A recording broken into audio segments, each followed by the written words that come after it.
একটা কথা বলি, আমি যখন নাচ শিখি ছোটবেলায়, আমি আমার বাবার কাছ থেকে লুকিয়ে লুকিয়ে নাচ শিখতাম। লিটারেলি আমার মা আমার ইচ্ছার জন্য কোচিংয়ের কথা বলে আমাকে নাচ শেখাতে নিয়ে যেত। সো নাচটা আমার এতই ভালোবাসার একটা জায়গা যে আমি নাচটা যখন করি আমি বাই হার্ট করি, আমি যে কোনো কাজই বাই হার্ট করি। আর নাচটা যখন করি আমি চাই আমি যেমন এনজয় করি নাচ করতে, মানুষ দেখতেও যেমন মানে তেমন এনজয় করতে পারে। সো এটা চিন্তা করে আসলে করা।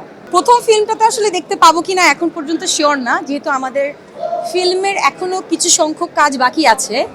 বাট আমি আশা করছি, প্লাস আমার দর্শক চায় বোধ হয় আমাকে একটু একটা ডান্স ট্র্যাকে দেখতে। সাংবাদিকের মতোই একটা ক্যারেক্টার, সাংবাদিক হতে পারে, it can be influencer, it can be photographer or blogger, এই চারটার মধ্যে যে কোনো একটা হবে। সো আমি একটা কনফিউশন রাখলাম। বাট আমার প্রথম ফিল্ম তো আমি খুব চেষ্টা করেছি ভালো কিছু করার। যতটুকু পেরেছি মনে হয়েছে যে it can be my first film. আমাদের সাথে আমাদের সুপারস্টার আছে শাকিব ভাইয়া, আমাদের যেই জনরাতে আমি কাজ করছি তাদেরও এটা প্রথম কাজ। তাদের যেমন একটা চ্যালেঞ্জ, আমার জন্যও কিন্তু একটা চ্যালেঞ্জ। সো আমার চ্যালেঞ্জ নিতে অনেক ভালো লাগে।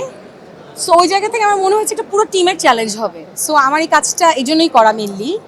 যখন আমি দেখছিলাম যে এখানে একটা ডান্স ট্র্যাক আমার নাও থাকতে পারে, তখন আমি আমার ডিরেক্টরকে সেম কথা বলেছি। এবং আমি যেটা বুঝি শাকিব ভাইয়েরও একই ধারণা, যে আমাদের যদি একটা একসাথে ডান্স ট্র্যাক হয় তাহলে আমার মনে হয় everyone will like it and love it.